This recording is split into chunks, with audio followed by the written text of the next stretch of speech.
Okay, this video is going to be about is where I'm going to explain how to fill out listing paperwork for a multi-unit owner. The process is similar between residential, multi-unit, vacant land, but this particular one is a 4-unit. So I'm going to share my screen.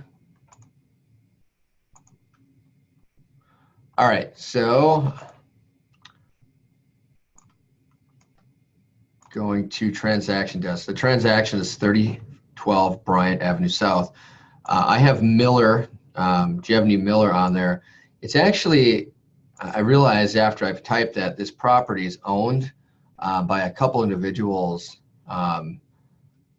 Bruce Rubiger and Jevney Miller. So I think Bruce is actually on the title.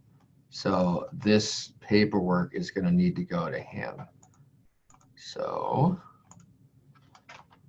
they did have like a LLC called Jev Brew. So I'm going to put that in there, save that.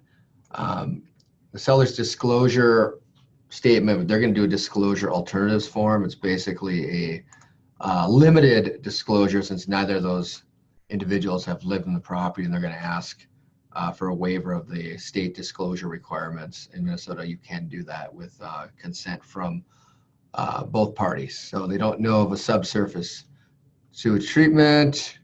They don't know of any wells. No.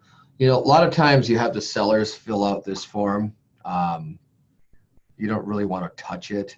In this case, I'm doing it because I know the answers to be 100% accurate here.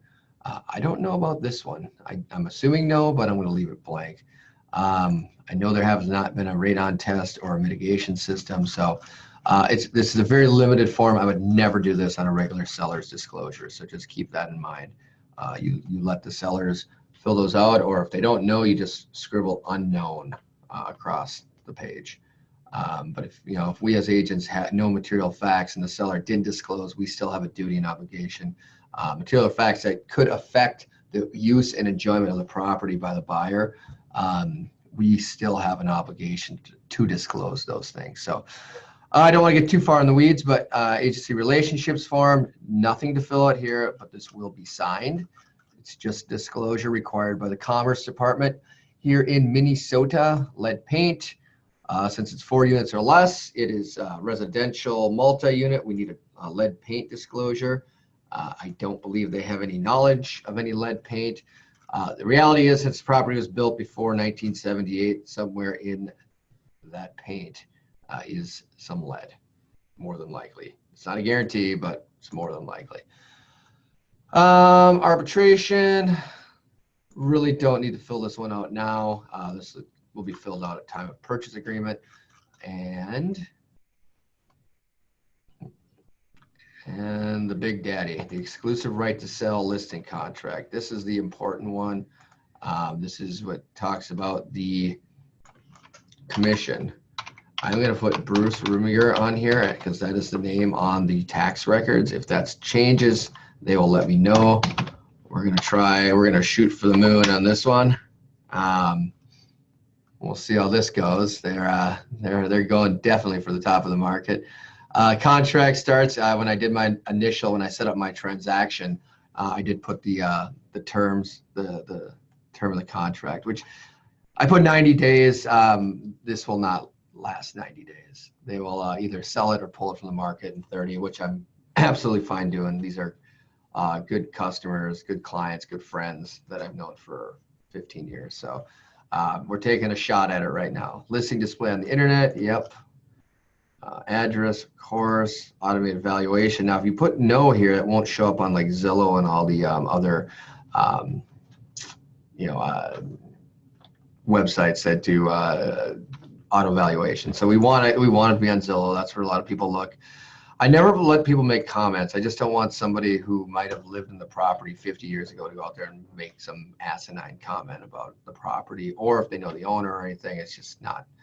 Like, you can't stop people from posting comments everywhere, but to the extent we can, I always say no. It's not listed for lease. right now, but he's going to rent a vacant unit. He may list it for lease. We don't care. Retainer fee, nothing. 4% is the amount of the selling price we are asking for. We're going to pay out roughly half of that to a cooperating broker. Within this section says within a certain amount of days after the expiration of the contract, if someone who came to see the property through our marketing efforts decides to buy it, they will still agree to pay us. I usually put 7 or 14 days.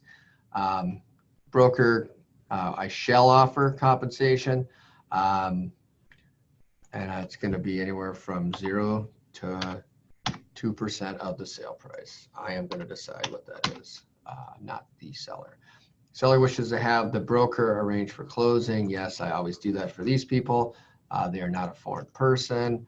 They will agree to do a dual agency, meaning if I find a buyer myself, they're all right with me representing both parties in either an agency or a facilitator role. Let's see, I think we're good here. All right, so that's it. Short and sweet. If you don't know what the contracts say, you got a brief intro here, but that's not what this class is about. That'll be a different webinar or seminar. So anyway, now next step is to send over for signatures. And I'm going to stop the video here, and we will do that signature in a different training video. Our goal here is to be short, sweet, and concise.